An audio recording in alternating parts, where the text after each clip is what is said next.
French soldiers at the joint Peshmerga French base in Makhmour in northern Iraq in the Erbil region. And now we know that one of those soldiers has been killed. French President Emmanuel Macron made the solemn announcement moments ago that Chief Warrant Officer Arnaud Frion of the 7th Battalion died for France during an attack in the Erbil region of Iraq.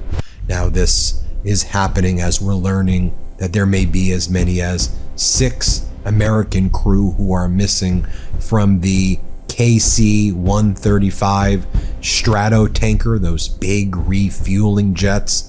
There was an incident. Did you catch what you just heard? A French soldier is dead in Iraq, and the US says a KC-135 refueling plane was lost in Iraq. That is not winning. That is the price of chaos. Now here is the key point. We do not get to invent facts. We verify them. And the verified facts are already bad enough. Interesting as it is, that the Navy has to go into the Strait of Hormuz to help ships get through, which would have a big effect on that was always in our planning, that there's the chance that U.S. Navy or perhaps an international coalition will be escorting oil tankers through. There are, in fact, tankers coming through now, Iranian tankers, I believe some Chinese flag tankers have come through. So we know that they have not mined the straits. And was that what you were just discussing in the Situation Room?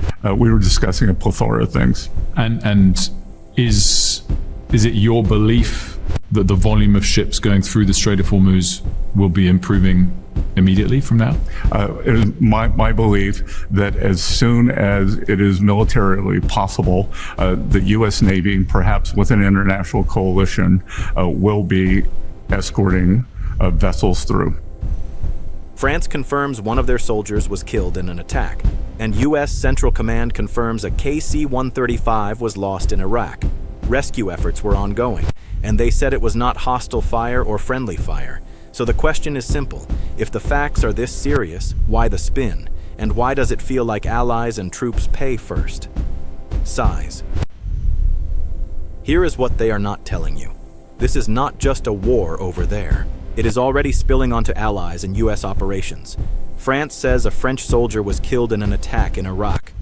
President Macron identified him as Chief Warrant Officer Arnaud Frion. That is a real person.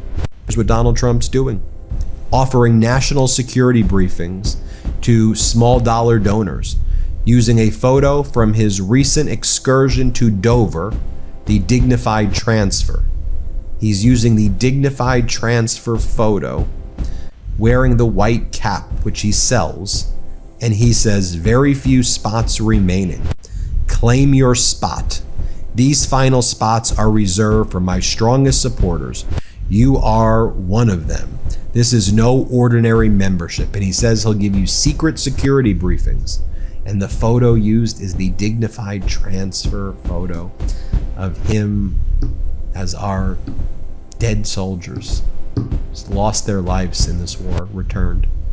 And he's wearing... That is a real family. And that is a NATO ally taking hits. Reuters also reported a drone attack wounded at least 6 French soldiers. It says the base was a joint Peshmerga French base in Makhmour area. Reuters did not identify who carried out the attack, so we don't pretend we know more than that. And at the same time, CENTCOM confirms a US KC-135 was lost. 2 aircraft were involved. One went down in western Iraq. One landed safely. Rescue efforts were ongoing, and they said it was not hostile fire or friendly fire. The marketing campaign. A new statement out from the Iranian Revolutionary Guard saying American soldiers must leave the region quickly or we will bury them wherever they are, in hotels and in shelters.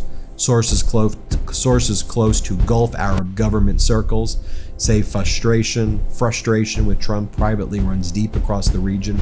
Many believe he dragged the Gulf into war, shaped heavily by Israel without sharing a plan and acting hastily and without fully weighing AAD, Anmazio AARWR.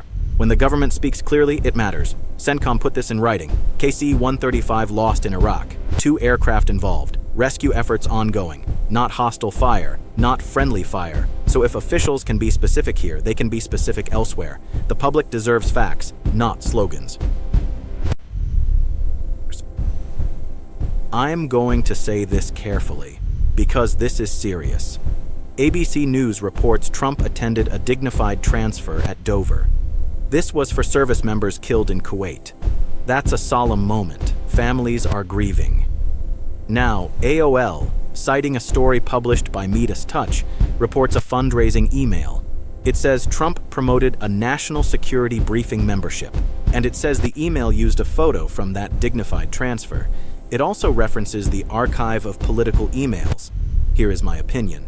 If you are fundraising off military grief, you've lost the plot. And if you are promising national security briefings as a perk, you are flirting with a security nightmare. Every American should know this. In a real crisis, leaders brief the public. They do not monetize the moment.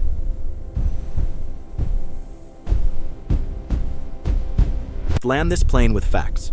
France confirms a soldier was killed in Iraq, Reuters reports. Gulf sources say resentment is mounting. They say frustration with Trump privately runs deep. And they warn the region is paying economically and militarily. And when officials talk about Hormuz, remember EIA's numbers. About 20% of global petroleum liquids consumption moved there. Here is my final opinion. A democracy cannot run on secrecy and spin. If we are entering hostilities, Congress... As our dead soldiers lost their lives in this war returned. And he's wearing the hat, and now he's fundraising off of this, telling his donors, lying to them, that they'll get secret security briefings. He's not even giving the American people briefings. But Melania Trump was there in the White House today, and she called herself a visionary. She's a visionary, as a visionary. Here's what she said. Play this clip. As a visionary, I know success is not born. If this video opened your eyes, hit that subscribe button right now. Because this story is just getting started, and I cover it every single day. Don't miss what's coming next.